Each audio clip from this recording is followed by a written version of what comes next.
नाशिक शहराचं सांस्कृतिक वैभव असलेली ही वसंत व्याख्यानमाला आणि या मालेचं खऱ्या अर्थाने नेतृत्व करणारी ही जी मंडळी व्यासपीठावर बसलेली आहे यांना खरोखर धन्यवाद दिले पाहिजेत. श्री रमेशजी केंगे, श्री श्रीकांत बेनी, श्री धनपतजी अग्रवाल, श्री अशोकराव देशमुख, श्री अनिलजी नवले, श्री माधवराव पाटील आणि या सगळ्या मंडळींना सहकार्य करणारी या व्याख्यानमालेच्या माध्यमातून या गोदातीरी शब्दांचा गौरव फुलवणारी जी मंडळी आहे त्यांना सर्व नाशिककरांनी धन्यवाद दिलेच पाहिजेत. आपण खरं म्हणजे या मालेचे सर्व आधारस्तंभ या अर्थाने की आपण केवळ श्रोते म्हणून या ठिकाणी येत नाहीत, तर रसग्रहण करता करता आपल्या बुद्धीला जर कृतज्ञता वाटली तर निश्चितपणे आपण आपल्या उत्पन्नातला 1 रुपया असेल, जे काय आपल्या मनाला यथाशक्ती वाटेल ते आपण या ही व्याख्यानमाला यशस्वी करण्यासाठी देता. त्यामुळे आपल्याला शतशः धन्यवाद दिले पाहिजेत. खऱ्या अर्थाने आपण या मालेचे आधारस्तंभ आहात. आजचा विषय आणि व्यक्ती ही बदललेली आहे, त्यामुळे कदाचित आपल्याला अनवॉन्टेड डिलिव्हरी म्हणून कदाचित थोडंसं कंटाळवाणं वाटण्याचा संभव आहे, परंतु तसं होऊ नये याचा प्रयत्न मी निश्चितपणे करेल. की आज या गोदातीरी यशवंतराव महाराज पटांगणामध्ये पाकिस्तानचं वर्तमान आणि भविष्य ऐकण्याचा आपला योग नाही, तर त्याऐवजी शाबुदाण्यात हरवलं अध्यात्म हा विषय आपण या ठिकाणी घेणार आहोत. खरं म्हणजे अध्यात्म हा विषय आज सर्वव्यापी झालेला आहे. ही जी उपस्थिती आहे ही पाहिल्यानंतर वाटतं की माणसं गोदावरीच्या तीरी या पावन नगरीमध्ये इतक्या मोठ्या संख्येनं हा शब्दांचा उत्सव श्रवण करण्यासाठी, रसग्रहण करण्यासाठी, मनाचं आणि बुद्धीचं पोषण करण्यासाठी या ठिकाणी जमतात. हेच एक अलौकिक आजच्या या विज्ञान युगातलं खरं म्हणजे रहस्य आहे. याचा मागोवा जर घेतला तर आपल्या असं लक्षात येईल की ही जी नाशिक नगरी आहे या नाशिक नगरीचा चेहरा खरं म्हणजे व्यापारी दिसतोय, परंतु तिचा आत्मा जो आहे तो खरं म्हणजे आध्यात्मिक आहे. या शहराचा स्वभाव जो आहे तो परिवर्तनशील दिसतो, परंतु या शहराचं मन हे सांस्कृतिक आहे. आणि म्हणूनच आज आपल्याला या व्याख्यानमाला या शहरामध्ये रंगताना दिसतात. आता साबुदाण्यात हरवला अध्यात्माचा आणि साबुदाण्याचा काय संबंध आहे याचा शोध जर आपण घ्यायचा प्रयत्न केला तर कोणालाही याचं उत्तर मिळणार नाही. की अध्यात्म आणि साबुदाणा खरं म्हणजे हिंदू धर्मातच फक्त साबुदाण्याला अध्यात्माच्या दृष्टीने ज्याला आपण स्पिरिच्युअल व्हॅल्यू म्हणतो ती दिली गेली. कोणी दिली, कशी दिली, साबुदाण्याच्या कॅलरीज काय, त्यामुळे देवाची गळा भेट घडते की आत्मिक भेट घडते याचा उलगडा आजपर्यंत कोणालाही झालेला नाही आणि होणारही नाही. त्याचं कारण असं आहे की हा साबुदाणा आला केरळातून. तो केरळातून आल्याबरोबर त्याने सगळी मंदिरं, सगळ्या पोथ्या पुराणं आणि सगळी माणसं जी आध्यात्मिक उपासना करणारी या सगळ्यांना वेड लावलं. कसं वेड लावलं की आज सोमवार म्हटला की शंकराचा वार, मंगळवार म्हटला की देवीचा वार, प्रत्येक वार हे वेगवेगळ्या देवांचे आणि त्या वाराला प्रत्येक जण आपापली जी श्रद्धा असेल त्यानुसार उपवास करत असतो. आणि उपवासाला काय करतो आपण की साबुदाणा खा, साबुदाण्याची खिचडी असेल, त्यानंतर साबुदाण्याचे वडे असतील, साबुदाण्याची खीर असेल, वेगवेगळ्या स्वरूपामध्ये हा साबुदाणा खाल्ला जातो. आता साबुदाणाच का खायचा याचं जर उत्तर आपण कोणाला विचारलं तर त्याचं उत्तर आपल्याला देता येत नाही. परंतु पूर्वीपासून माणसं खात आली, याच भावनेनं आपणही खातो, याच श्रद्धेनं आपणही उपवास करतो. आणि नेमकं हीच गोष्ट किंवा हेच उत्तर प्रत्येक गोष्टीला आपण देत असतो की अध्यात्मामध्ये, उपासनेमध्ये, भक्ती मार्गामध्ये माणसाने कपाळाला गंध लावायचा. का गंध लावायचा? घरात ज्यावेळेस आपण देवपूजा करतो त्यावेळेस आपल्या घरात जी लहान मुलं असतात ती जिज्ञासू असतात. त्यांनी जर आपल्याला विचारलं की देवाला गंध का लावायचा, आपल्याला त्यांच्या बुद्धीला पटेल असं, त्यांच्या जिज्ञासेचं समाधान होईल असं उत्तर आपण देऊ शकत नाही. आपण सांगतो की अरे बाबा देवपूजा करताना गंध लावायचा असतो, गंध लावायचा असतो एवढं म्हणून त्याला गप्प करतो, परंतु त्याचं समाधान होईल असं उत्तर मात्र आपण त्याला देऊ शकत नाही. परंतु या देशात जे संत, जे ऋषी झाले त्यांनी खऱ्या अर्थानं अध्यात्माचं विज्ञान सांगून ठेवलं, या भूमीत पेरून ठेवलं.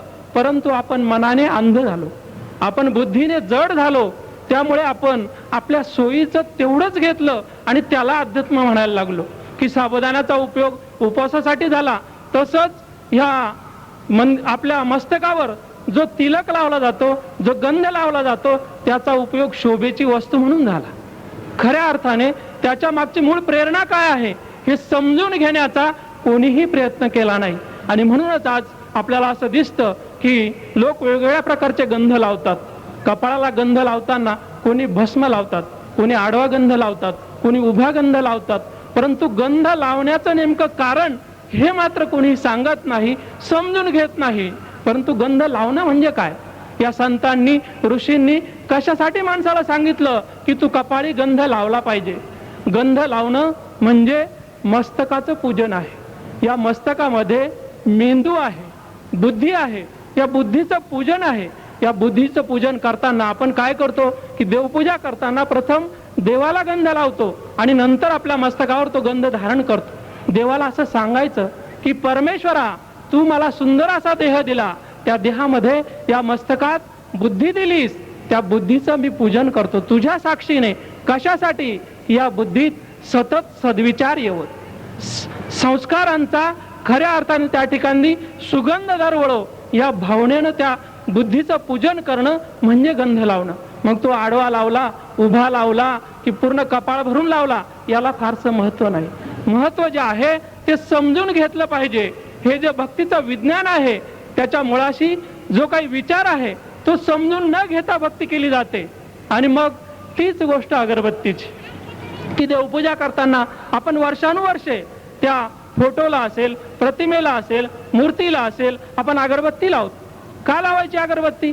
आपल्याला आपल्या मुलांनी विचारलं की देवाला अगरबत्ती का लावायची, आपल्याकडे उत्तर ठरलेलं असतं की अगरबत्ती, अरे अगरबत्ती लावायची असते देवाला, पूर्वज लावत होते, संत ऋषी लावत होते, म्हणून आपण ती लावायची. परंतु ती अगरबत्ती लावण्याच्या पाठीमागचं जे कारण आहे ते संतांनी सांगितलेलं वेगळं कारण आहे, बुद्धी प्रामाण्यावर आधारलेलं आहे. आणि म्हणून त्याचा आपण विचार केला पाहिजे, चिंतन केलं पाहिजे की ती अगरबत्ती लावताना ती अगरबत्ती माणसाला सूचना करते, माणसाला प्रेरणा देते. ती काय सांगते की माणसा बघ, मी स्वतः जळते, वातावरण प्रसन्न करते, सर्वांना सुगंध देते, आनंद देते. तसं माणसा तू सुद्धा भगवंताने तुला दिलेला हा देह, त्या देहातल्या सगळ्या शक्ती तू सत्कर्मासाठी वापर, की जेणेकरून तुझ्या या देहातून सत्कर्माचा सुगंध दरवळेल, सगळ्यांना आनंद मिळेल, तुला सुद्धा प्रसन्नता मिळेल. अगरबत्ती माणसाला सांगत असते. तशीच गोष्ट श्रीफळाची, की प्रत्येक जे शुभ कार्य असेल ते करताना आपण त्या ठिकाणी श्रीफळ फोडतो किंवा अर्पण करतो. हे नारळ सुद्धा माणसाला काहीतरी सांगत असतं, सुचवत असतं. परंतु आपण काय करतो, आपण देवासमोर नारळ फोडतो, त्यानंतर सगळ्या नरवंट्या देवळात देवासमोर ठेवतो आणि नखाने 5 तुकडे कुरतडून त्याच्या समोर फेकतो. सगळा जो माल आहे तो आपण घेऊन जातो, मधुर जे पाणी आहे ते आपण पिऊन घेतो. म्हणजे हे नारळ का फोडावं, कशासाठी फोडावं, त्याचा अर्थ काय, याचा आपण कधीच विचार करत नाही. आणि त्यामुळे त्या भक्तीमुळे आपल्या जीवनात जे परिवर्तन यायला पाहिजे, आपल्या आचरणात जो बदल व्हायला पाहिजे, आपल्या बुद्धीमध्ये जी मिजाश यायला पाहिजे ती येत नाही. आणि म्हणून या संतांनी ज्यावेळेस नारळ फोडण्याची प्रक्रिया सुरू केली, ती कशी सुरू झाली की पूर्वीच्या काळी ज्या वेळेस आदिमानव ह्या भूतलावर होता त्यावेळेस एक प्रथा होती की बळी दिल्यानंतर, रक्त सांडल्यानंतर, देवासमोर ते रक्त सांडलं किंवा जर बळी दिला तर माणसाला पुण्य मिळतं, अशी एक कल्पना होती. ती पूर्वीच होती असं नाही, तर आज सुद्धा या विज्ञान युगामध्ये ही संकल्पना अजूनही माणसाच्या डोक्यामध्ये घर करून बसलेली आहे. आणि म्हणून वेगवेगळ्या देवस्थानांवर आपण बघतो की 5,000 बोकडांचे बळी दिले, इतक्या बोकडांचे बळी दिले, लोकांनी नवस फेडले. ही जी काही प्रक्रिया आहे ही सुरू होण्यापाठीमागं हीच भावना होती की बळी दिल्यानंतर, रक्त सांडल्यानंतर आपल्याला पुण्य मिळतं, किंवा मनात एखादा संकल्प केलेला असेल तर त्या संकल्पाची देवाच्या कृपेने पूर्ती होते. ही भावना त्या ठिकाणी होती. परंतु ऋषी संतांनी विचार केला की माणसाच्या मनावर जर संस्कार केले तर माणूस बदलतो, त्याची कृती बदलते, त्याचा विचार बदलला की त्याचं जीवन बदलतं. म्हणून ऋषी संतांनी विचार करून माणसाला हळूहळू वळवलं, त्याचे विचार बदलवले. माणसाला सांगितलं की अरे तू मारून खाण्यापेक्षा पेरून खा. म्हणजे ही संकल्पना आली की एक दाणा जमिनीत पेरल्यानंतर त्याचे 100 दाणे होतात. आणि मग ती संकल्पना आल्यानंतर माणसाला पेरण्याची प्रक्रिया समजली. पेरण्याची प्रक्रिया आल्यामुळे माणसाच्या बुद्धीमध्ये हळूहळू बदल व्हायला लागला.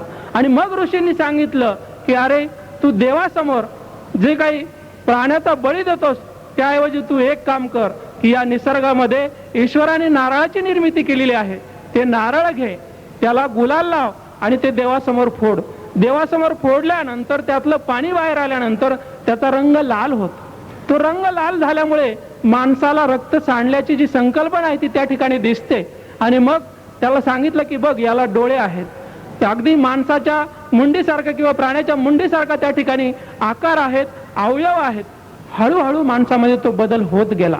आणि मग आपण बघतो की प्रत्येक शुभ कार्याला त्या ठिकाणी श्रीफळ फोडतो. त्या श्रीफळाची जी उत्पत्ती किंवा निर्मिती आहे ती कशी होते याचा आपण विचार करत नाही. की हे कुठे निर्माण होतं, की वाळू आहे, समुद्र किनारा आहे, ज्या ठिकाणी खारट आहे त्या ठिकाणी हे श्रीफळ निर्माण होत. म्हणजे खारट पाणी पिऊन ते जे श्रीफळ आहे ते कसं बनतं, बाह्य रंगाने ते टणक आहे, अंतरंगाने त्याच्यामध्ये मधुर आणि पुष्टीदायक असा प्रसाद आहे, गोड असं पाणी आहे. ते श्रीफळ माणसाला सांगतं की माणसा तू सुद्धा कर्तव्याच्या बाबतीमध्ये या श्रीफळाप्रमाणे कठोर असला पाहिजे. तुझं जे कर्म आहे, जे कर्तव्य आहे ते श्रीफळाप्रमाणे निष्ठेने पराक्रमाने तू केलंच पाहिजे. परंतु तुझं जे अंतकरण आहे, अंतकरण त्या प्रसादाप्रमाणे गोड पाहिजे, पुष्टीदायक पाहिजे. तुझं मन त्या आतल्या त्या पाण्याप्रमाणे मधुर पाहिजे की जेणेकरून इतरांच्या जीवनामध्ये तू सुख निर्माण करू शकशील, आनंद निर्माण करू शकशील. श्रीफळ माणसाला प्रेरणा देत असते. तीच गोष्ट मंदिरातल्या घंट्याची, की प्रत्येक मंदिरात गेलं की घंटा असते. घंटा कशी आली मंदिरात? आज जर आपण एखाद्याला विचारलं की का रे बाबा मंदिरात जातो, जोर जोरात ठणाणा करून घंटा वाजवतो, त्याचा उद्देश काय? घंटा वाजवण्या पाठीमागचं कारण काय? आज जर असं विचारलं तर वेगवेगळी उत्तरं सांगतात. पुष्कळ लोक असंही सांगतात की देव झोपलेला असतो आणि मी आल्याची त्याला जाणीव व्हावी, माझ्या येण्याची त्याने नोंद करावी म्हणून मी त्या ठिकाणी घंटा वाजवत असतो. परंतु ही घंटा आली कशी, ती वाजवण्याचं कारण काय याचा शोध आपण घेत नाही. आपल्या ऋषींनी संतांनी ही जगाला ज्ञान विज्ञान देणारी गौरवशाली भारतीय संस्कृती ज्यावेळेस निर्माण केली त्यावेळेस प्रत्येक गोष्टीमध्ये त्यांनी बुद्धी प्रामाण्ययुक्त विज्ञान या त्या ठिकाणी सांगून ठेवलं. आपण त्याचा शोध घेत नाही, आपण त्याचा बोध घेत नाही आणि म्हणून त्याचं महात्म्य आपल्याला कळत नाही. घंटेची गोष्ट अशीच आहे की पूर्वीच्या काळी या भारतामध्ये सगळी माणसं खेड्यापाड्यात छोट्या छोट्या पाड्यांवर 5-5, 10-10 घरं करून राहत होती. या घरातल्या माणसांना एकत्र करणं, त्यांना विचार देणं, त्याद्वारे मानवी संस्कृती उभी करणं, माणसांचा उच्च असा वर्ग निर्माण करणं, या दृष्टीने जे प्रयत्न झाले त्यातला एक भाग त्यांनी असा केला की गावामध्ये एक मंदिर निर्माण केलं. त्या मंदिराची निर्मिती कशासाठी झाली की संपूर्ण गाव हे एकाच भगवंताची लेकरं या भावनेनं त्या मंदिरात एकत्र आली पाहिजेत. त्यांनी जात धर्म पंथ संप्रदाय सगळे भेद विसरून आपण एका प्रभूची लेकरं या भावनेने त्या मंदिरात यावं. मग या मंदिरात जर एकत्र येत असेल तर हा शेतीप्रधान देशामध्ये काबाड कष्ट करणारा जो वर्ग आहे याला एकत्रित करण्यासाठी त्यावेळेस घड्याळे नव्हती की संध्याकाळी 7 वाजता सगळ्यांनी मंदिरात जमावं अशी कुठलीही योजना नव्हती. आणि म्हणून ऋषींनी या घंट्याची निर्मिती केली की मंदिरात घंटा वाजली की सकाळी त्या गावातल्या सर्व माणसांनी कामधंद्याला जाण्या अगोदर स्नान करून त्या मंदिरात एकत्र जमायचं. मंदिरात एकत्र जमलं की त्या मंदिरामध्ये आपलं जे काही श्रद्धास्थान असेल त्या श्रद्धास्थानाची प्रार्थना करायची. सर्वांनी एकत्र बसून प्रार्थना केल्यामुळं माणसाच्या मनबुद्धीवर असलेला जो मळब असतो, विकारांचा मळ असतो, तो आपोआप कमी कमी होत जातो. म्हणून ही प्रार्थना माणसांमध्ये निर्मळता, सुसंस्कार, सद्विचार निर्माण करते. म्हणून त्यांनी ती प्रार्थना मंदिरामध्ये सामूहिक प्रार्थना सुरू केली.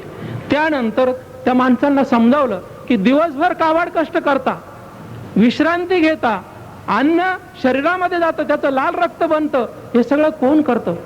एक अशी अदृश्य शक्ती, एक अशी अज्ञात शक्ती ज्याला हिंदू लोक ईश्वर म्हणतात, मुस्लिम लोक अल्लाह म्हणतात, ख्रिश्चन लोक येशू म्हणतात. प्रत्येक धर्मांची माणसं वेगवेगळ्या नावाने हाक मारतात, परंतु शक्ती मात्र एक आहे. मग या शक्तीची आराधना तुम्ही कुठल्या पद्धतीने करता, यापेक्षा तुम्ही किती आत्मीयतेने करता याला फार महत्व आहे.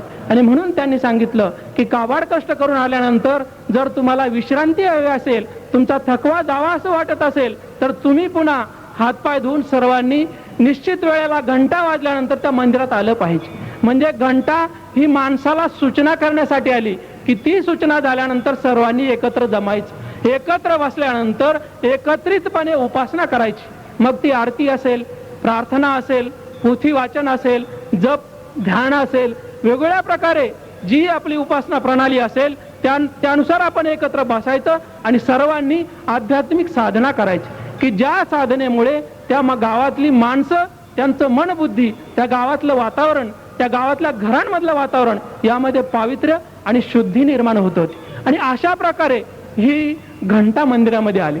त्यानंतर देवाला आपण निरांजन लावतो. आता सगळीकडे लाईट आले आणि त्यामुळे वेगवेगळ्या प्रकारची लाईट लावले जातात. अगरबत्ती सुद्धा लावायची गरज नाही, अगरबत्तीच्या आकाराचे लाईट निघाले, त्यामुळे अगरबत्ती लावायची तकलीफ आपल्याला राहिलेली नाही. मग काय, ती अगरबत्ती लावली जाते. आणि परंतु जर दक्षिण भारतात आपण गेलो तर त्या ठिकाणी अजूनही मंदिरांमध्ये समया लावलेल्या दिसतात. का लावायची ही समई? त्या ठिकाणी बरीचशी मंडळी अजून या विजेच्या दिव्यांना विरोध करतात. का विरोध करतात? तर याच्या पाठीमागचं कारण आहे की विजेचा एक दिवा आपण जर दुसरा दिवा पेटवायचा म्हटलं तर पेटवू शकत नाही, परंतु एक समई किंवा मातीची एक पंथी हजारो दिवे किंवा पंथ्या पेटवू शकते. ही भावना कशासाठी आहे की माणसाच्या अंतकरणामध्ये असलेली जी आत्मरूपी ज्योत आहे त्या ज्योतीच्या प्रकाशात माणसाने जीवन जगलं पाहिजे. हा संतांचा संदेश आहे. संतांनी पोथी पुराणामध्ये हेच सांगितलंय, परंतु आपण समजून न घेता आपण करतोय, आपलं चाललंय. एकादशी कशी आली? एकादश म्हणजे 11, 5 ज्ञानेंद्रिये, 5 कर्मेंद्रिये आणि त्यांच्यावर नियंत्रण करणारं, त्यांचं सूत्रसंचालन करणारं 11वं माणसाचं मन. या 11 इंद्रियांचा जर आपल्याला त्याचं पावित्र्य, त्याची शुद्धी करायची असेल तर त्या ज्ञानेंद्रियांना, कर्मेंद्रियांना आपण निर्माने धुवू शकत नाही. लिलील साबण त्याला लावू शकत नाही, पाण्याने आपण त्याला धुवू शकत नाही. मग यांना धुणार कसं? यांना शुद्ध आणि पवित्र करणार कसं? म्हणून आपल्या संतांनी, ऋषींनी आपल्याला प्रक्रिया सांगितली की तू एकादशी कर.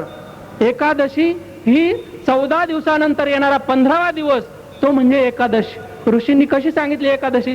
की 14 दिवस ईश्वराने दिलेला देह आणि या देहातल्या सर्व शक्ती तू केवळ स्वार्थ, भोग, प्रपंच याच्यासाठी वापरतोस, परंतु येणारा 15वा दिवस, त्या दिवशी स्वार्थ, भोग आणि प्रपंच हे सर्व बाजूला ठेव आणि ज्याने तुला हा देह दिला, ज्याने तुला ही शक्ती दिली, पंच ज्ञानेंद्रिय दिली, पंच कर्मेंद्रिय दिली, चांगलं असं मन दिलं, बुद्धी दिली, त्या भगवंतासाठी कृतज्ञतेनं ही सर्व साधनं, सर्व शक्ती आणि हा देह त्या कामासाठी वापर. त्याच्या चिंतनासाठी, त्याच्या मननासाठी, त्याचे विचार पोहोचवण्यासाठी, त्याचं महात्म्य वाढवण्यासाठी 15व्या दिवशी तू हे सगळ्या गोष्टी वापर. त्याचं नाव उपवास. उप म्हणजे जवळ, वास करणे म्हणजे राहणे. ईश्वराच्या सानिध्यात राहणे म्हणजे उपवास.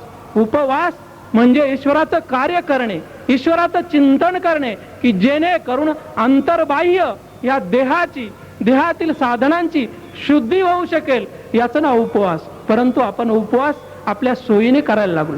आपण त्या दिवशी साबुदाणा खायला लागलो, खिचडी खायला लागलो, रताळी खायला लागलो, बटाटे खायला लागलो, म्हणजे उपवास करणाऱ्यांची संख्या खूप वाढली. परंतु समाजात परिणाम काय दिसला? तर उपवासाचे जेवढे पदार्थ होते त्या सगळ्यांचे भाव प्रचंड वाढले. की आज शेंगदाणे बघा, साबुदाणे बघा, प्रत्येक गोष्ट. श्रावण महिना आला की साबुदाणा 20-25 रुपये किलो झाला. काय कारण? की आध्यात्मिकता वाढली, उपवास वाढले. परंतु या उपवासाने माणसाच्या बुद्धीमध्ये, माणसाच्या मनामध्ये, माणसाच्या वर्तणुकीमध्ये, माणसाच्या व्यवहारामध्ये परिवर्तन घडलं का हो? तसा विचार आपण करतच नाही. या स्वाध्यायाच्या भक्ती फेरी निमित्त आम्ही जळगाव जिल्ह्यात एका शहरामध्ये गेलो. मोठं असं शहर, आणि शहरामध्ये एक व्यापारी वस्ती. संपूर्ण त्या हाऊसिंग सोसायटीमध्ये सगळे बंगले होते, श्रीमंत माणसं, व्यावसायिक माणसं. परंतु त्या ठिकाणी एक दत्त मंदिर होतं. आणि आम्ही ज्यावेळेस त्या परिसरामध्ये गेलो, घरोघर फिरलो आणि सगळ्यांना सांगायला लागलो की देवाचे विचार द्यायला आलो. ती माणसं म्हणाली ठीक आहे, परंतु आमच्या कॉलनीमध्ये एक मोठे व्यापारी आहेत आणि त्यांचा असा नियम आहे की ज्ञानेश्वरी वाचल्याशिवाय ते सकाळी दुकान उघडत नाहीत, त्यानंतर ज्ञानेश्वरी वाचल्याशिवाय रात्री सुद्धा ते जेवण करत नाही. असा नित्यनेम आहे, त्यांना तुम्ही भेटा, ते तुम्हाला सहकार्य करते. आम्ही त्यांची भेट घेतली आणि त्यांना सांगितलं. त्यांनी सांगितलं की जवळपास 52 वर्ष माझं सुरू आहे. या 52 वर्षात मला जसं समजायला लागलं तेव्हापासून सतत माझा नियम चालू आहे. काय नियम आहे की सकाळी आंघोळ केल्यानंतर शुचिर्भूत होऊन मी ज्ञानेश्वरी नित्यनेमाने वाचतो. त्यानंतर माझा सगळा कामधंदा सुरू होतो. त्यानंतर दिवसभरचा जो व्यवहार आहे हा व्यवहार आटोपला की पुन्हा संध्याकाळी हातपाय धुवून मी ज्ञानेश्वरी वाचतो आणि नंतर माझं जेवण घेतो.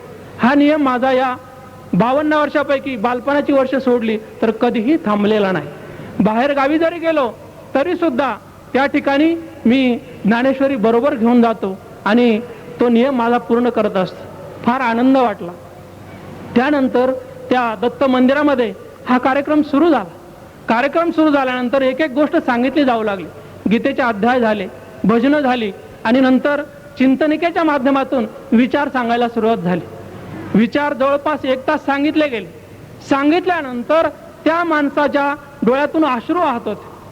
आणि मग ज्यावेळेस तो कार्यक्रम संपला आणि आम्ही त्या समोर बसलेल्या श्रोत्यांसमेत गप्पा करत बसलो. गप्पा करत बसल्यानंतर ते जे व्यापारी होते ज्ञानेश्वरी वाचणारे ते रडत होते. मग त्यांच्याजवळ जाऊन त्यांना विचारलं की आपण एवढे रडताय याचं कारण काय? मग त्यांनी सांगितलं की मी इतकी वर्ष ज्ञानेश्वरी वाचली, मला असं वाटायचं की मी खरा आध्यात्मिक आहे, मी खरी साधना करतोय, परंतु ज्ञानेश्वरीचं अध्यात्माचं जे मर्म आहे ते मला आज कळलं. त्याचं कारण असं आहे की ज्ञानेश्वरी वाचणं म्हणजे मला काय वाटायचं की ज्ञानेश्वरी वाचायची, तिला हार फुलं व्हायचे, अगरबत्ती ओवाळायची आणि नमस्कार करायचा, एवढंच अध्यात्म. याच्या पलीकडे दुसरं काहीच नाही. मग एकदा दुकानात मी गेलो की घरामध्ये तेल द्यायचं असेल तर मी घरात सांगायचो की 1 लिटर तेल दिलं आणि प्रत्यक्षात त्याच्यामध्ये 100 मिली कमीच असायचं. जर घरच्या माणसांच्या बाबतीत ही अवस्था तर बाहेर मी काय करत असेल? मग त्या माणसाने सांगितलं की खरं अध्यात्म आज मला कळलं. कसं कळलं? की मी खऱ्या अर्थाने त्या विचारांचं चिंतन केलं. माझ्या लक्षात आलं की ज्ञानेश्वरांनी ज्ञानेश्वरीमध्ये सुरुवातीला सांगितलंय एकतरी ओवी अनुभवावी, नामा म्हणे ग्रंथ श्रेष्ठ ज्ञान देवी, एकतरी ओवी अनुभवावी. परंतु आपण काय केलं? आपण वाचन चालवलं, पारायण चालवली. अनुभव केव्हा मिळतो? ज्या वेळेस ज्ञानेश्वरीतले विचार बुद्धीतून मनातून बुद्धीतून अंतकरणात आणि अंतकरणातून ज्ञानेंद्रिय आणि कर्मेंद्रियात ज्यावेळेस परिवर्तित होतात त्यावेळेस माणसाच्या जीवनात आध्यात्मिक बदल घडतो. माणूस खऱ्या अर्थाने जी संतांना ऋषींना अभिप्रेत असलेली कृती ती करायला लागतो. कारण त्या विचारांनी संस्कारांनी माणसाची अंतर्बाह्य शुद्धी होत असते. परंतु आज आपण कसं करतोय अध्यात्म? हे बाह्यांगाने करतोय की माणसाचा जो वेश आहे या वेशावरून माणूस आध्यात्मिक समजला जातो. या मुंबई परिसरातल्या एका उपनगरामध्ये या कार्यक्रमानिमित्त आम्ही गेलो. गेल्यानंतर सगळी सुशिक्षित अधिकारी वर्गाची कॉलनी होती, विद्युत मंडळाची कॉलनी, सगळे फ्लॅट सिस्टीम आणि बंगले. त्या ठिकाणी गेल्यानंतर मंदिर बघितलं की स्लॅबचं अतिशय भव्य असं मंदिर. या मंदिरामध्ये 3 मूर्ती ठेवलेल्या. त्या ठिकाणी हनुमंताची मूर्ती, दत्ताची मूर्ती आणि आणखीन शनीची मूर्ती. या ओटा बांधलेला मंदिरामध्ये आणि त्या मूर्ती ठेवलेल्या. योग असा की ज्या दिवशी आम्ही त्या ठिकाणी गेलो त्या दिवशी शनिवार होता. संध्याकाळी साधारण 5:30ची वेळ आम्ही त्या मंदिरात प्रवेश केला आणि बघितलं की त्या मंदिरामध्ये दर्शनासाठी प्रचंड मोठी रांग लागलेली. प्रत्येकाच्या हातामध्ये नारळ, तेल, त्याच्यानंतर रोईची माळ, अगरबत्ती, कापूर. प्रत्येक माणूस रांगेत अगदी शिस्तीने त्या ओट्यासमोर जायचा, त्या ठिकाणी त्या अगरबत्त्या ठेवायचा, नारळ फोडायचा, ते पाणी इकडे तिकडे शिंपडायचं, सगळ्या नरवंट्या तिथे काढून ठेवायच्या, तेल जे असतं ते तेल त्याच्यावर ओतायचं आणि आपलं हात जोडून पुढे जायचं. अशा पद्धतीने चालू. तर जवळपास 2-2.5 तासामध्ये संपूर्ण मंदिराचा जो परिसर होता त्या परिसरामध्ये सगळ्या नरवंट्या आणि त्या ओट्यावर संपूर्ण तेल, पाणी, अगरबत्त्या आणि कापूर यांचा चिखल जमलेला आणि अक्षरशः सुगंधाच्या ऐवजी सर्वत्र दुर्गंध सुटले. ते जे पाणी होतं ते संपूर्ण मंदिरात पसरलेलं. मंदिर स्लॅबचं, खाली टाईल्स बसवलेल्या आणि सुशिक्षित माणसं, परंतु कोणीच विचार करत नव्हतं की आपण जे करतोय ते योग्य करतोय का, याचा परिणाम काय आहे, याचा अर्थ काय आहे, कोणी समजूनच घेत नाही. फक्त चाललंय, सगळे करतात त्या रांगेत मीही उभा आहे आणि सगळे करतात त्यांच्याप्रमाणे मीही करतोय, असं सगळं चाललेलं. साधारण 9 वाजले. 9 वाजल्यानंतर माणसं यायची कमी झाली. तोपर्यंत पूर्ण सगळं ते मंदिर नरवंट्यांनी भरलं. दुर्गंधी सुटलेली होती. 2-3 वयोवृद्ध माणसं तिथे येऊन बसली. आमची चौकशी केली आणि मग आम्ही त्यांच्याशी गप्पा गोष्टी करत बसलो. त्यावेळेस चर्चा सुरू झाली की त्यांनी सांगितलं की तुम्ही नोकरी करणारी माणसं आणि सुटकेस घेऊन एवढे सगळे आधुनिक पेहराव करून आणि देवाचे विचार द्यायला निघाली, ही गोष्ट पटत नाही आमच्या बुद्धीला. तर मग आध्यात्मिक माणूस कसा असतो, आपली संकल्पना काय आहे, जटादाढी वाढवलेला, भगवे वस्त्र घातलेला, गळ्यात माळा घातलेला, गंध टिळा लावलेला, मग तो माणूस वृत्तीने, मनाने, बुद्धीने कसा आहे याचा यत्किंचितही विचार न करता तो माणूस भक्त आहे या भावनेनं आपण त्याचा स्वीकार करणं, ही संकल्पना आपल्याकडे दृढ झालेली आहे. आणि मग म्हणूनच आपल्याला दिसतं की तरुण मुलं अगदी भगवा वेश धारण करतात, एखाद्या देवाचं नाव घेतात, आपल्या दारासमोर येतात, आपण त्यांना 5 रुपये 11 रुपये धान्य काहीतरी देतो आणि आपल्याला वाटतं आपल्याला पुण्य मिळालं, आपण कृतकृत्य झालो, दान केलं पाहिजे. परंतु आपल्या संतांनी ऋषींनी सांगितलं की सत्पात्री पाहिजे, ते योग्य माणसालाच मिळालं पाहिजे. अयोग्य माणसाला जर दान मिळालं, अयोग्य वेळी जसं जेवण केल्यानंतर आपली तब्येत बिघडते, तसंच अयोग्य माणसाला दान मिळालं तर समाजाचं संतुलन, समाजाचं स्वास्थ्य हे बिघडत असतं. परंतु आपण विचार करत नाही. आपण ज्या वेळेस अध्यात्म म्हणून विचार करू लागतो त्यावेळेस आत्मपरीक्षण करावं ही गोष्ट आपल्याला समजतच नाही. तसा आपण विचारच करत नाही. आध्यात्मिकतेमध्ये सुद्धा आपण दुसऱ्यांचा विचार करतो की मी उपवास केला ना, मी किती वेळा चहा पिलो, मी किती वेळा खिचडी खाल्ली, मी किती वेळा देवाचं नामस्मरण केलं, याचा विचारच माणूस करत नाहीये. तसा आपण विचारच करत नाही. आध्यात्मिकतेमध्ये सुद्धा आपण दुसऱ्यांचा विचार करतो की मी उपवास केला ना, मी किती वेळा चहा पिलो, मी किती वेळा खिचडी खाल्ली, मी किती वेळा देवाचं नामस्मरण केलं, याचा विचारच माणूस करत नाहीये. माणूस फक्त काय विचार करतो, उपवास आहे, सोडण्याची घाई, संध्याकाळी 4 वाजता जेवण तयार पाहिजे, 6 वेळा चहा पिलं पाहिजे. या सगळ्या गोष्टी इतक्या अंगवळणी पडल्या की आपण चिडून सांगतो की अरे उपवास आहे, लवकर आटोपा. कशासाठी आटोपा, ही शांती झाली पाहिजे. परंतु उपवासाचा अर्थ, जनावर बघा की त्या गव्हाणीत असलेला जो चारा असतो ना, ते तोंडात भरून घेतात आणि बसल्यानंतर त्याचं रवंथ करतात. तसंच माणसाने सुद्धा वाचन केलं असेल, आध्यात्मिक ग्रंथाचं केलेलं असेल किंवा आरती केलेली असेल, श्रवण केलेलं असेल, तर त्याचं चिंतन केलं पाहिजे. चिंतनाने चित्त शुद्धी होते. परंतु आपण चिंता करतो. आपण काय करतो, चिंता करतो. आपण प्रपंचाची चिंता करतो, विश्वाची चिंता आपल्याकडे सुरू झाली. कशी की जगबुडी होणार, ही विश्वाची चिंता आहे आपल्याला. परंतु माझ्या कृतीमुळे समाजाचं नुकसान होत आहे, देशाचं नुकसान होत आहे, कुटुंबाचं नुकसान होत आहे, ह्या भावनेनं माणसं व्यसनं सोडत नाही. आध्यात्मिक माणसं सुद्धा तंबाखू खातात, बिड्या ओढतात आणि चोरून चोरून नको ते ग्रहण आणि त्याला काय म्हणतो आपण, ते पद्धतशीरपणे पिऊन घेतात आणि मग अतिशय चांगल्या प्रकारे सांगतात की मी आध्यात्मिक माणूस आहे. म्हणजे अध्यात्म हे लेबल लावण्याचं झालं, अध्यात्म हे मिरवण्याचं झालं. परंतु माणूस वृत्तीने आध्यात्मिक जेव्हा होईल तेव्हा खऱ्या अर्थाने या माणसाचं शुद्धीकरण होईल, समाजाचं उन्नयन होईल आणि राष्ट्र किंवा विश्व जे आहे ते खऱ्या अर्थाने सुमार्गाकडे जाईल. आणि म्हणूनच आपल्याकडे उपवास करताना आपल्या संतांनी सांगितलं की उपवास करणं म्हणजे अंगीकृत कार्य जे आहे ते प्रामाणिकपणे करणं, श्रद्धेने करणं, निष्ठेने करणं, याचा नाव उपवास आहे. आपल्याकडे उपवास करताना ड्युटीमध्ये चोरून काही उपासना केली जाते. खरं म्हणजे अध्यात्म आणि अशा पद्धतीने वागणं हे परस्पराच्या विरुद्ध आहे. परंतु आपण बुद्धीने विचार करत नाही, आपण समजूनच घेत नाही. ज्यावेळेस त्या ठिकाणी त्या मंदिरामध्ये त्या वृद्धांबरोबर आम्ही बसलो त्यावेळेस त्यांना सुद्धा पटलं की त्यांनी सांगितलं आम्ही सेवानिवृत्त झालो, आयुष्यभर सेवा केली आणि ज्ञान पण ग्रहण केलं, परंतु अशा प्रकारचा अध्यात्म ह्या दिशेने आम्ही विचार केला नाही. आणि त्यामुळे त्या मंदिरामध्ये सर्व जी घाण साचली होती ती नंतर स्वच्छ केली. दुसऱ्या दिवशी संध्याकाळी सर्व माणसं एकत्र जमवली आणि मग त्यांना सांगितलं की समजा आम्ही तुमच्याकडे पाहुणे आलो, तुमच्या घरी पाहुणे आल्यानंतर तुमच्या घरामध्ये तुम्ही सर्व खरकट सांडलं आणि त्या ठिकाणी आम्हाला बसवलं तर आम्ही तिथे बसू का? ते आमचा आदरातिथ्य होईल का?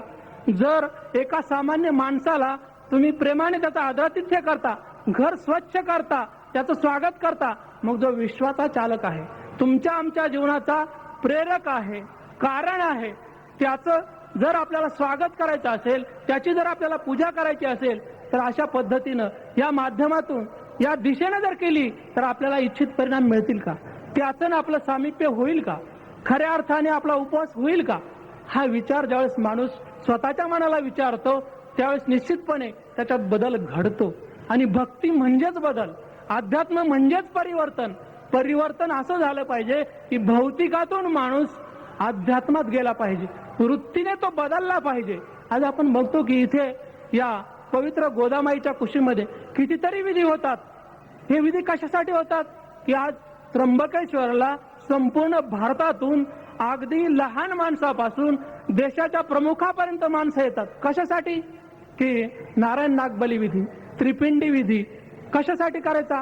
की कळत न कळत हातून जे काही पाप घडली असतील, दोष घडलेले असतील, त्याच्या सगळ्यांचं क्षालन होऊन आपण खऱ्या अर्थाने तुम्ही काय करायचं? मग सर्वसामान्य माणसाला प्रश्न पडतो की 101 प्रदक्षिणा घालणारा श्रेष्ठ, 11 प्रदक्षिणा घालणारा श्रेष्ठ की 21 प्रदक्षिणा घालणारा श्रेष्ठ?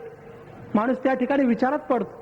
म्हणजे देवदर्शनापेक्षा या शंका, हे प्रश्न माणसाला सतावतात की ज्याच्यामुळे खरं आत्मिक दर्शन, आध्यात्मिक दर्शन माणसाला होऊ शकत नाही. मग नेमकं काय? आपण तिथे गेल्यानंतर प्रदक्षिणा किती घालायच्या, त्याचा अर्थ काय? या प्रदक्षिणेचा खरा अर्थ समजून घेतला पाहिजे. प्रदक्षिणा करताना काय घडतं की देवाची मूर्ती मध्यभागी आणि आपण त्याच्या भोवती फिरत असतो. म्हणजे त्या देवाला साक्षी ठेवून आपण सांगायचं की परमेश्वरा मी तुला प्रदक्षिणा घालतो, परंतु कशासाठी? की जसा तू या मंदिरात आहेत तसा तू या देहात आहे आत्मारूपाने. त्यामुळे सतत 24 तास तू माझ्या बरोबर आहे ही जाणीव मी जागृत ठेवी. ही जाणीव ज्यावेळेस जागृत होते त्यावेळेस माणूस हरामखोरी करायला घाबरतो, चोरी करायला घाबरतो, अप्रामाणिक व्हायला घाबरतो. त्याचं कारण असं आहे की पोलीस समोर असल्यानंतर माणूस चोरी करू शकत नाही. तसं भगवंत 24 तास आत्मारूपाने माझ्या बरोबर बसलेला आहे, माझ्या शरीरात बसलेला आहे, माझ्या प्रत्येक कृतीचं तो निरीक्षण करतोय. ही भावना जर दृढ झाली, सतत जागृत राहिली तर माणसाचं आचरण बदलेल, माणसाचे विचार बदलतील, माणसाची कृती बदलेल, माणसाचा व्यवहार बदलेल. आणि म्हणून संतांनी ज्या ज्या प्रक्रिया सांगितल्या, जे जे कर्मकांड सांगितलं ते असंच सांगितलं की समजून उमजून करा आणि पटलं तर स्वीकारा. बुद्धी प्रामाण्याप्रमाणे तुमच्या बुद्धीला जर ते पटत नसेल तर स्वीकारू नका. आपण ब्राह्मणाला दक्षिणा देतो, दक्षिणा देण्यामागं कृतज्ञतेची वाचली असेल, पूजा करताना आपल्याला मदत केलेली असेल तर त्या संदर्भात कृतज्ञतेने आपण त्याला दक्षिणा द्यायची. दक्षिणा देताना आपल्याला काय सांगितलं जातं की ती ओली करून द्या. ओली करून म्हणजे काय? आपण पाणी लावून देतो, परंतु ही पाणी लावून का द्यायची? त्याच्या पाठीमागे एक भाव आहे की दक्षिणा देण्यामागं कृतज्ञता आणि सहृदयता पाहिजे. की जे काही मी केलेले आहे, पूजा असेल, कर्मकांड असेल, जे केलेलं आहे ते ईश्वराला अर्पण करण्यासाठी मला या ब्राह्मणाने सहकार्य केलेलं आहे, मार्गदर्शन केलेलं आहे आणि म्हणून कृतज्ञतेनं मी त्याला दक्षिणा दिली पाहिजे. ते जे कृत्य आहे ते चांगल्या प्रकारे झालं पाहिजे, माझ्या उन्नयनाचं झालं पाहिजे. ही भावना, ही भूमिका त्या ठिकाणी आहे. मंदिरात ज्यावेळेस आपण जातो, जाताना आपण जोडे बाहेर काढून ठेवतो. आता समजा एखादा आतताई माणूस जोडे घालून जर मंदिरात गेला तर सगळे लोक चिडतात, त्याला बाहेर हाकलतात की अरे जोडे बाहेर काढ आणि नंतर मंदिरात प्रवेश कर. पण प्रश्न असा आहे की मंदिरात जोडे घालून गेलं तर काय होईल? आपल्याला असं विचारलं की का मंदिरात जोडे घालून गेलं तर?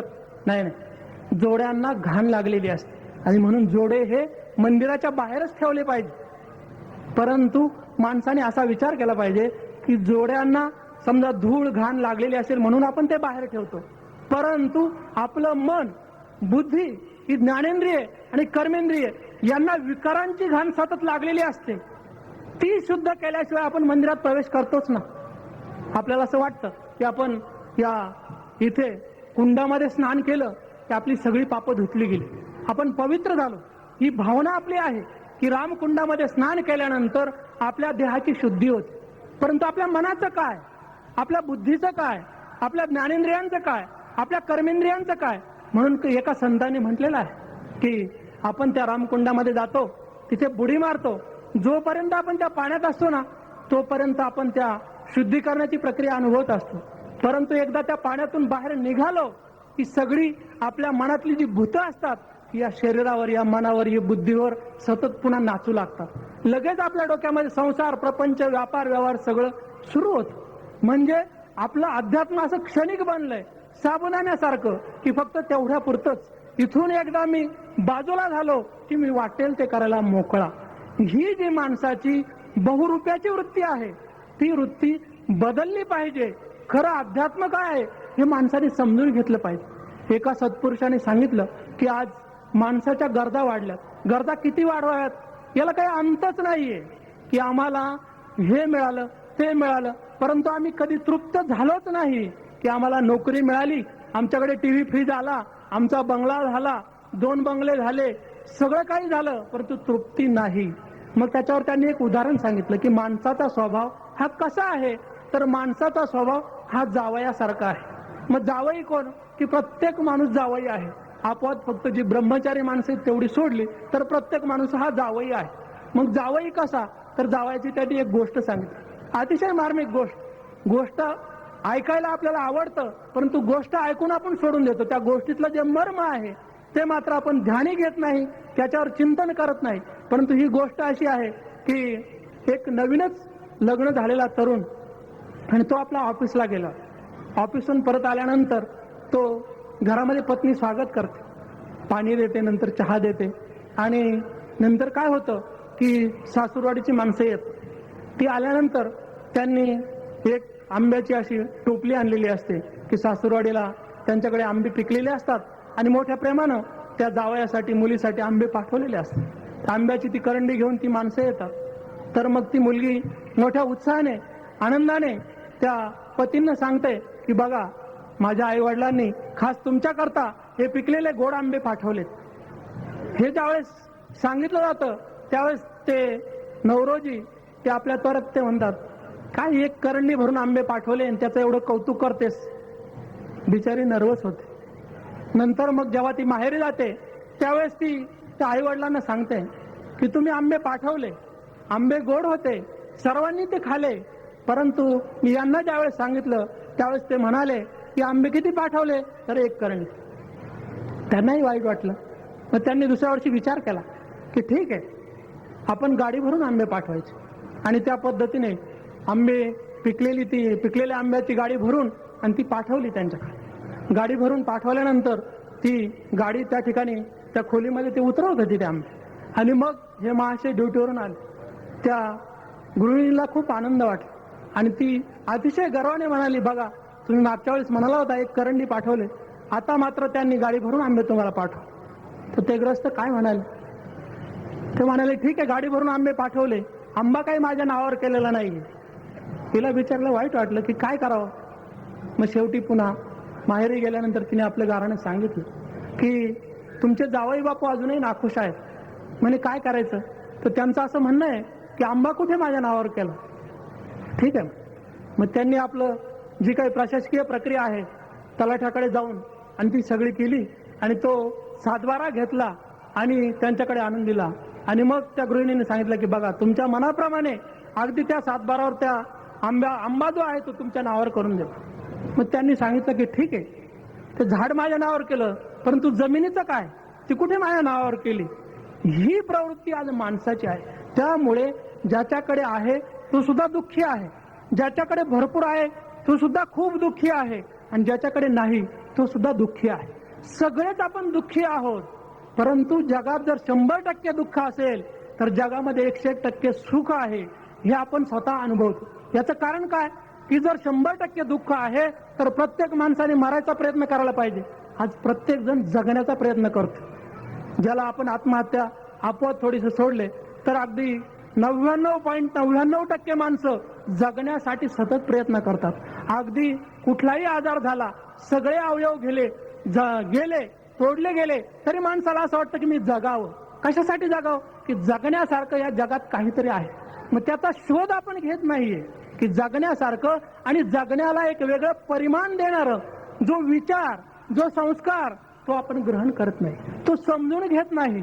आपण फक्त काय करतो, वरवर त्याचा विचार करतो, सोयीने त्याचा अंगीकार करतो. आणि म्हणून आपल्याला असं दिसतं की माणसं शरीराने बदलली, माणसं कपड्यांनी बदलली, माणसं घराने बदलली, परंतु माणसं वृत्तीने बिघडली. आज माणूस श्रीमंत दिसतो भौतिकदृष्ट्या, परंतु मनाने तो दुर्बल झालेला आहे, कंगाल झालेला आहे.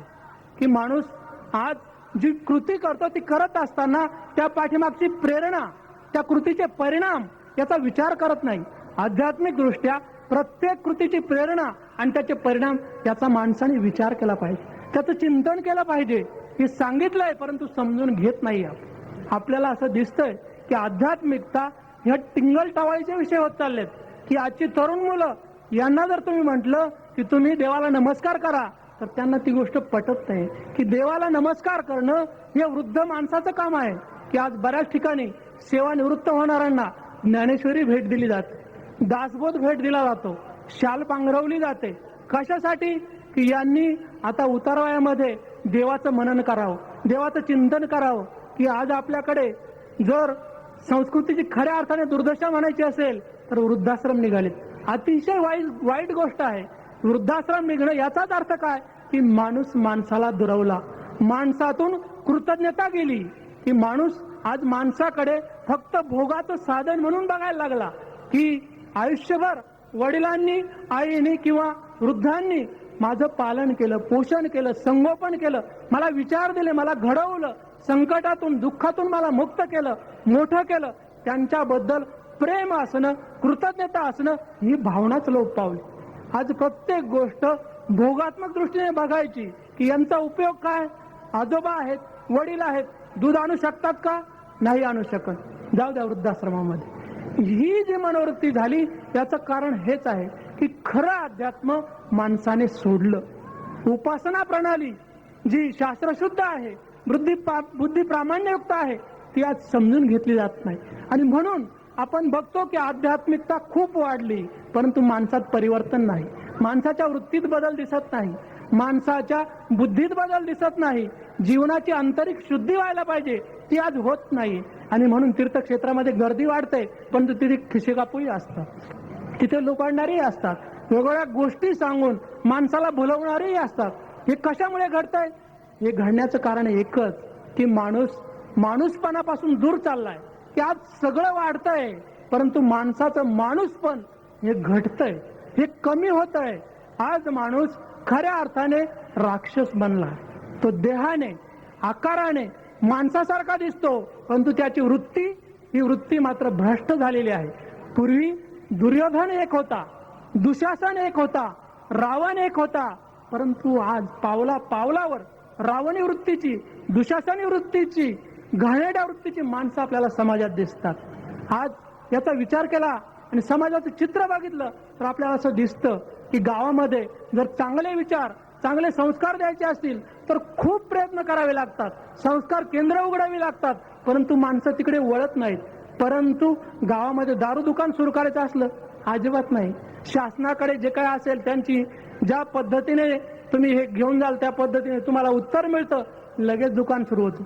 दारू दुकानाचा पत्ता किंवा दारू दुकानाचा बोर्ड लावायची गरज नाही, माणूस बरोबर तिथे पोहोचतो.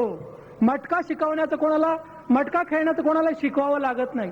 आपण असं कुठे बघितलं हो की आपल्या नाशिकमध्ये मटका कसा खेळावा याचे क्लासेस सुरू झाले, दारू कशी प्यावी याचे क्लासेस सुरू झाले, असं कुठेही नाही. तंबाखू, बिडी, दारू, मटका याचे क्लासेस कुठेही नाही, परंतु माणसं नकळत सगळ्या गोष्टी करतात, अगदी बिनबोफाट करतात.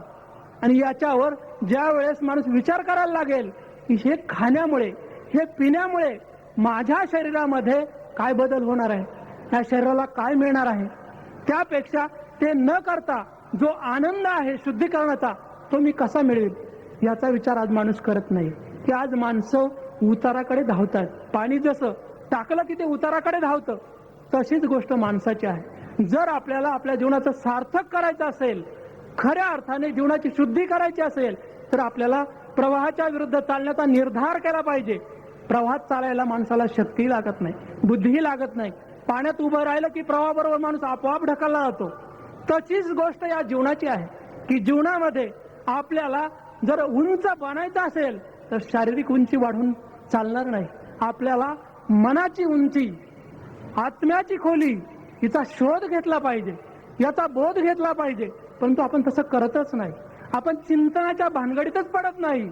आपण फक्त श्रवण करतो आणि श्रवण केलेलं तिथल्या तिथे सोडून देतो. ऐकल्यानंतर, वाचल्यानंतर माणसाला वाटतं की आपण काहीतरी करावं, चांगलं काहीतरी करावं, परंतु तो विचार फार काळ टिकत नाही. त्याचं कारण असं आहे की त्याच्यापेक्षा सोपा विचार माणसाला लगेच दुसरीकडे ओढून नेतो. ही विचारांची प्रक्रिया कशी सुरू होते याचा सुद्धा आपण विचार करत नाही. हे विचार येतात कुठून, याची निर्मिती होते कशी, हे मन नेमकं आहे कसं, त्याचा रंग कसा आहे, त्याचा आकार कसा आहे.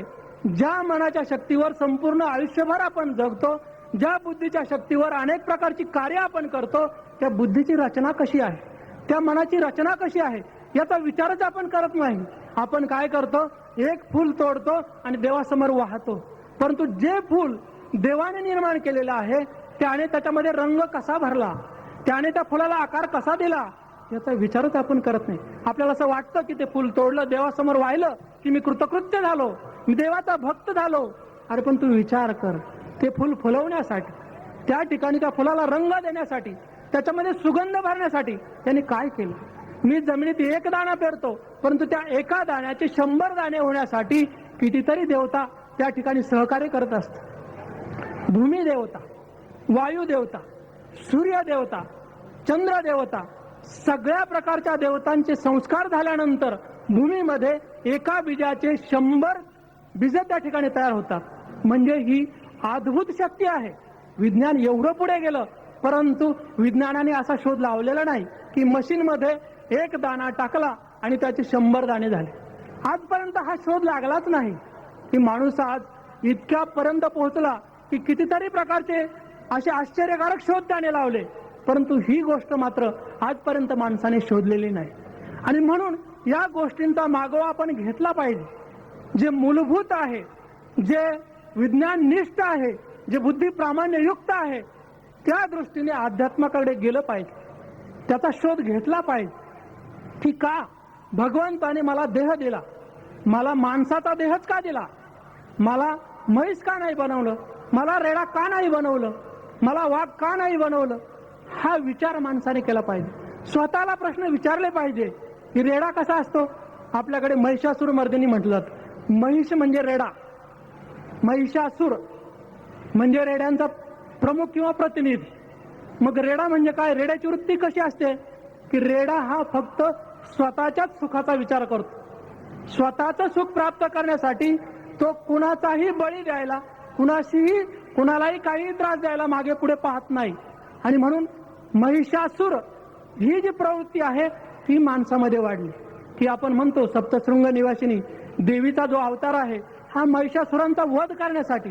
आपण देवीची उपासना करतो, देवीचे उपवास करतो, देवीची आरती करतो, परंतु आपल्या अंतःकरणामध्ये दडलेला जो महिषासूर आहे त्याला मारण्यासाठी आपण कधीच प्रयत्न करत नाही. आणि म्हणून देवीची आरती करताना, देवीची पोथी वाचताना, देवीचा उपवास करताना आपण आपल्या अंतःकरणात दडून बसलेला जो महिषासूर आहे त्याचा वध करण्यासाठी जाणीवपूर्वक प्रयत्न करणं म्हणजे खऱ्या अर्थाने त्या देवीची उपासना होऊ शकेल. प्रत्येक जे काही देव देवता आहे त्यांची उपासना करताना माणसाने याच भूमिकेनं, याच वृत्तीने ती उपासना केली पाहिजे. की जी तीर्थक्षेत्र आहेत त्या तीर्थक्षेत्रामध्ये ऋषी संतांनी साधना केली, तपश्चर्या केली, त्यामुळे त्या क्षेत्रामध्ये पावित्र्य आलं, एक प्रकारची त्या ठिकाणी शक्ती निर्माण झाली आणि त्या शक्तीचा जर स्पर्श आपल्या जीवनाला व्हावा असं वाटत असेल तर आपल्याला या देहाची शुद्धी करावी लागेल. ती शुद्धी करण्याचा प्रयत्न करावा लागेल. तो प्रयत्न आपण करत नाही. आपण अध्यात्म करतो परंतु ते साचे बंद करतो, इतरांनी सांगितलेलं करतो. आपण स्वतः बुद्धीवर घासून ती प्रक्रिया करत नाही, कर्मकांड करत नाही. आणि म्हणून आज आपल्याला समाजामध्ये भ्रष्टाचार बोकाळला, अत्याचार बोकाळला, सगळं वाईट घडताना दिसतं, विपरीत होताना दिसतं. याला जबाबदार केवळ ते करणारेच नाहीत तर आपण सुद्धा त्याला जबाबदार आहोत. कुठेतरी आपण सुद्धा एक बघ्याची भूमिका घेतो, त्या ठिकाणी आपण स्वतः इन्व्हॉल्व्ह होत नाही. आणि म्हणून समाज बिघडला जे आपण म्हणतो, तर समाज बिघडला म्हणण्यापेक्षा मी किती सुधारलो याचा शोध आपण घेत नाही. शुद्धीकरणाची प्रक्रिया ही स्वतःपासून झाली पाहिजे, ही अध्यात्माची खरी भूमिका आहे. आणि ती भूमिका आज माणूस करत नाही. माणूस उपवास करेल, पोथी वाचेल, परंतु व्यवहार करताना, व्यापार करताना, जे काही आपलं अंगीकृत कार्य असेल ते करताना प्रामाणिकपणे, निष्ठेने, निर्भयतेने ते करण्यास तयार होत नाही. आणि म्हणूनच आपलं अध्यात्म हे पेटीबंद झालंय की गीता वाचायची, गीता जयंतीच्या दिवशी तिला हार फुलं व्हायची, नमस्कार करायचा आणि पुन्हा पुढच्या वर्षी गीता जयंतीलाच ती गीता उघडायची. परंतु गीतेतला जो विचार आहे, जे ज्ञान आहे, जे तत्वज्ञान आहे, जे सिद्धांत आहेत ते माणसाच्या जीवनासाठी आहेत, माणसासाठी निर्मिलेले आहेत.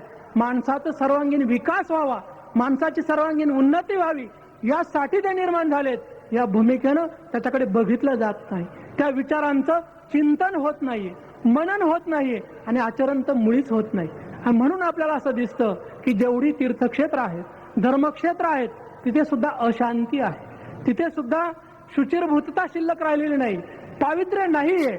आपल्याला जसं वाटतं की गंगेत स्नान केलं, रामकुंडात स्नान केलं की आपण पवित्र होतो, परंतु संतांनी तिथे म्हटलंय की बेडूक, मासे, जेवढे जलचर आहेत हे सतत तिथेच राहतात.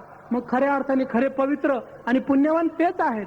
हे कशासाठी सांगितलं की माणसाने समजून घेतलं पाहिजे की पावित्र्य हे जसं तीर्थात आहे तसं ते माणसाच्या मनबुद्धीत आलं पाहिजे. आणि मनबुद्धीत ते कसं येईल तर विचारातून ते आलं पाहिजे की विचारातून आल्यानंतर माणसाच्या अंतकरणात ते भिनलं पाहिजे. रक्त जसं शरीरामध्ये फिरतं तसे हे विचार जर माणसाच्या देहामध्ये फिरले तर निश्चितपणे माणसाच्या जीवनात सत्कर्माचा सुगंध उजळेल, भक्तीने माणसाचं जीवन पवित्र होईल. खऱ्या अर्थाने माणूस जो त्याला मनुष्याचं जीवन मिळालं, हा जो देह मिळाला त्याचं सार्थक होऊ शकेल. हे सार्थक करायचं असेल तर कोणीतरी बाबा येईल आणि माझ्या डोक्यावर हात ठेवील की बेटा तेरा कल्याण हो जाएगा. ही आपल्या भारताची भक्ती नाहीच. भक्ती आपल्या संतांनी, ऋषींनी जी सांगितली ती अशीच आहे की तुला जर स्वतःचं कल्याण करायचं असेल तर स्वतःलाच लढावं लागेल, स्वतःलाच प्रयत्न करावा लागेल. संत तुकारामांनी म्हटलं की रात्रंदिन आम्हा युद्धाचा प्रसंग, तो कसा प्रसंग होता की विकारांशी लढाई होती. की आपल्या देहामध्ये भगवंताने जसे सद्विचार दिले तसे विकार सुद्धा दिले. त्या विकारांशी जर लढायचं असेल तर आपल्याला शक्ती दिल्यात, फक्त आपण त्यांचा वापर कसा करतो याच्यावर सगळं अवलंबून आहे. की जसा सूर्याचा प्रकाश आहे, या प्रकाशामध्ये आपण सत्कर्म करू शकतो, तसं चोर चोरी करू शकतात, अप्रामाणिक किंवा भ्रष्ट माणसं भ्रष्टाचार करू शकतात. म्हणजे सूर्यकिरण ही अपवित्र नाहीत, तर त्यांचा उपयोग कोण कसा करतं तीच गोष्ट अध्यात्माची, अध्यात्मातील तत्वांची, आध्यात्मिक ग्रंथांची, उपवासाची. म्हणूनच आपलं जे अध्यात्म आहे ते खऱ्या अर्थाने साबुदाण्यात हरवलं. की उपवासाला आपल्याकडे काय चालतं, तूप चालतं, तूप सुद्धा शेंगदाण्याचंच बनतं, परंतु शेंगदाण्याचं तेल चालत नाही. ही साबुदाणे खाल्यानंतर काय होतं, पोट बिघडतं. परंतु तरी सुद्धा वर्षानुवर्षे शेंगदाणे साबुदाण्यावर आपली एवढी श्रद्धा जमलेली आहे, एवढं सगळं जरी ऐकलं तरी सुद्धा आपण उपवासाला की त्या दिवशी साबुदाणे खाणारच. म्हणजे हे जे अध्यात्म होतं ते खऱ्या अर्थाने या साबुदाण्यामध्ये हरवलंय. त्याची स्पिरिच्युअल व्हॅल्यू काय हो, की साबुदाणा खाला की त्याच्यामुळे या देहामध्ये आपली शारीरिक क्षमता वाढते किंवा आध्यात्मिक पॉवर वाढते, असं काही नाही. जे कोणी साबुदाण्याचे व्यापारी असतील ते कदाचित मनातून मला खूप शिव्या देतील की कशाला आला इथे, काय अध्यात्म सांगायला लागला. पण खरं म्हणजे आपण ज्यावेळेस विज्ञानात वावरतो, नव्या सहस्त्रकात आपण प्रवेश करतो, त्यावेळेस आपण शांतपणे आपल्या बुद्धीचा, मनाचा योग्य रीतीने जर वापर केला, योग्य दिशेने जर त्यांना घेऊन जाण्याचा प्रयत्न केला तर आपल्या असं लक्षात येईल की आध्यात्मिकता म्हणून आपण जे जे काही करायचा प्रयत्न करतो त्याच्यामध्ये निश्चित काहीतरी चूक आहे, काहीतरी दोष आहे. काहीतरी त्रुटी आहेत आणि त्या जर आपल्याला घालवायच्या असतील तर इतरांची कोणाची मदत न घेता आपण स्वतःच अग्रेसर झालं पाहिजे. तसं जर केलं तर निश्चितपणे आपलं मनबुद्धी आणि आपली ज्ञानेंद्रिय कर्मेंद्रिय यांची शुद्धीची प्रक्रिया होईल. ती जर झाली तर आपल्या घरातलं वातावरण बदलेल. घरातलं बदललं तर अंगणातलं वातावरण बदलेल, गावातलं बदलेल. हळूहळू ही प्रक्रिया सुरू होईल. परंतु त्यासाठी निर्धारपूर्वक प्रयत्न पाहिजे. तसे प्रयत्न आपल्याकडून झाले पाहिजे. आणि म्हणून सकाळी घरासमोर आपल्याकडे सडा रांगोळी केली जाते. ती गृहिणी ते अंगण स्वच्छ करते, त्यावेळेस त्याच्यावर सडा का टाकायचा हो? काय कारण? जी धूळ उडालेली असते ती धूळ त्या ठिकाणी शांत बसते. तसंच झोपेतून उठल्यानंतर आपली सुरुवात कशी होते? आपली सुरुवात चहानेच होते. बेड टी, बिस्किट, ब्रेड, कितीतरी प्रकार निघाले की चहा, कितीतरी प्रकारची पेय. झोपेतून उठलं की सुरुवात तिथेच. मग त्या मनाला चांगला विचार, चांगला संस्कार आपण केव्हा द्यायचा? की आपण विसरूनच गेलो की आपली सुरुवातच अशी होते. माणसाला 2 प्रकारची भूक असते. जगण्यासाठी अन्नाची भूक आणि हे जीवन चालवण्यासाठी विचार संस्कारांची भूक असते. परंतु आपल्या लक्षात एकच भूक आली आणि ती म्हणजे अन्नाची आणि तदनुषंगिक भोगांची. परंतु मनबुद्धीचं जे खरं खाद्य, सद्विचार आणि सुसंस्कार, त्यांचा मात्र आपण विचार करत नाही. पूर्वीच्या काळी अंध, अपंग आणि वृद्ध माणसांची कृतज्ञतेने त्या ठिकाणी सांभाळ केला जायचा. याचं कारण काय होतं? की प्रत्येक घरामध्ये देवघर होतं, प्रत्येक घरामध्ये देव्हारा होता आणि त्या ठिकाणी घरातली सगळी माणसं देवाची प्रार्थना, जो काही सद्ग्रंथ असेल त्या सद्ग्रंथाचं वाचन सामूहिकरित्या करत होती. त्याच्यामुळे त्या घरात त्या ठिकाणी बसणारी माणसं त्यांच्या मनबुद्धीवर संस्कार होत होते. त्यांचे विचार चांगले होते. आपापसामध्ये मतैक्य होतं, प्रेम होतं, त्याग होता आणि त्यामुळे पूर्वीचं जे जीवन होतं ते भौतिकदृष्ट्या जरी मागासलेलं होतं तरी आत्मिकदृष्ट्या त्याला एक उंच असा स्तर होता. परंतु आज काय झालं? ती जागा बदलली की पूर्वी गावामध्ये एक थिएटर असायचं, आज प्रत्येक घरी थिएटर झालेलं आहे. आणि त्यामुळे माणसाचं जीवन, ज्याला आपण वैज्ञानिक सुविधांनी भरलेलं असलं तरी आत्मिकदृष्ट्या, आध्यात्मिकदृष्ट्या, मानसिकदृष्ट्या माणूस विकलांग आहे, दुःखी आहे. सगळी भौतिक सुखसुविधा मिळाल्या परंतु तरी सुद्धा माणूस समाधानी नाही, तो असमाधानी आहे. त्याचं कारण असं, अंतर्मुख होऊन या सगळ्या गोष्टींचा तो विचार करत नाही. आज सगळ्यात महत्वाची गरज कोणती असेल तर विज्ञाननिष्ठ विचार आणि आध्यात्मिक विचार यांची सांगड घालून आपण खऱ्या अर्थाने चांगलं जीवन जगण्याचा प्रयत्न केला पाहिजे. आणि तो प्रयत्न करण्याचा संकल्प जर आपण केला, त्या दृष्टीने चालायला लागलो तर निश्चितपणे आपल्याला अध्यात्माचे जे आपल्याला परिणाम पाहिजे ते आपल्या जीवनात मिळतील, समाजात मिळतील, तीर्थक्षेत्रात मिळतील, देशात मिळतील आणि विश्वात मिळतील. याचं कारण असं आहे की स्वार्थ प्रेरणा माणसात उपजतच असते. परंतु ज्या वेळेस माणूस तीर्थक्षेत्रात जातो, देवासमोर जातो, त्यावेळेस जर अंतःकरणपूर्वक त्या ठिकाणी तो गेलेला असेल तर त्याची ती स्वार्थ भावना, भोग भावना ही लोप पावत असते. तिची पॉवर कमी होत असते, तिची शक्ती क्षीण होत असते. परंतु माणूस अंतःकरणपूर्वक जर तिथे गेला तरच ती गोष्ट होऊ शकते. आज आपण मंदिरात जातो परंतु कसं स्वार्थ आणि भोग यांचं पात्र घेऊन आपण जातो. मन आणि बुद्धी यांचं जे पुष्प आहे ते पुष्प भगवंताच्या विचारांनी सुगंधित करून आपण तिथे घेऊन जात नाही, तर आपण त्या पुष्पांना खऱ्या अर्थाने विकसित करण्याऐवजी त्यांना भ्रष्ट करून, त्यांना कलुषित करून, त्यांना मलिन करून आपण मंदिरात प्रवेश करतो, अध्यात्मात प्रवेश करतो